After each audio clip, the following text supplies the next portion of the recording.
ஹபீபி பார்த்தப்போ இங்கே இருக்கிற எல்லாரும் சொன்ன மாதிரி எனக்குமே வந்து அது ரொம்ப ஒரு முக்கியமான படமாக பட்டுச்சு.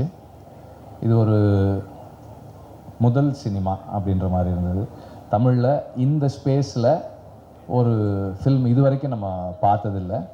நம்ம ஒரு ஒரு முஸ்லீம் ஹவுஸ் ஹோல்டுக்குள்ளே இந்த இவ்வளவு நுட்பமான ஒரு ஒரு ஜெனரேஷ்னல் டிஃப்ரென்சஸையும் ஒரு ஒரு மேல் ஃபீமேல் ரிலேஷன்ஷிப்ஸையும் ஈக்குவேஷனையும் அவங்களுடைய கஸ்டம்ஸையும் ப்ராக்டிசஸையும் இந்த அளவுக்கு பதிவு பண்ணி ஒரு ஸ்லைஸ் ஆஃப் லைஃப் ஃபில்ம் நம்ம பார்த்தது கிடையாது. இதுக்குள்ளே அவங்களுடைய வாழ்வியல், அவங்களுடைய கனவுகள், அவங்களுடைய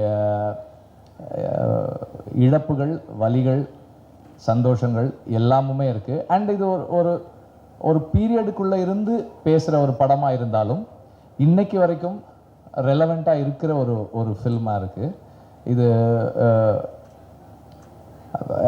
அது பேசுகிற அரசியல், அரசியல்னு இது லவுடாக இல்லை. இது வந்து ஒரு ஃபேமிலிக்குள்ளே இருக்கிற ஒரு ஹைராக்கி இருக்கு இல்லையா, அது விமர்சனப்படுத்துகிற விதத்திலிருந்து அத்தனையுமே வந்து ரொம்ப ஸ்பெஷலாக இருந்தது. மீராவினுடைய ஒரு ஒரு என்ன சொல்கிறது, ஒரு ஸ்ட்ராங் ஸ்டெப் அஹெட்டாக பார்க்குறேன் நான் இதை.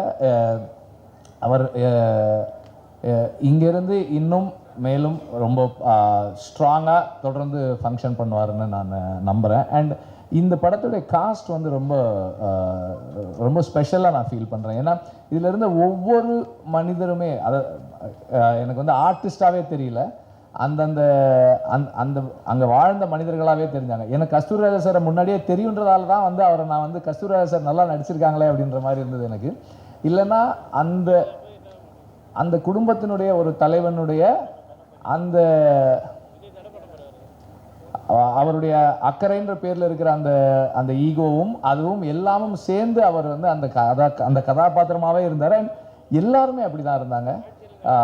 அண்ட் டெக்னிக்கல் டீம் எல்லாருமே வந்து ரொம்ப நல்லா ஒர்க் பண்ணியிருந்தாங்க. இந்த படத்தினுடைய வெற்றிக்கு என்னுடைய வாழ்த்துக்கள். நன்றி. மீராக்கு ஒரு special congratulations from me also. Thank you.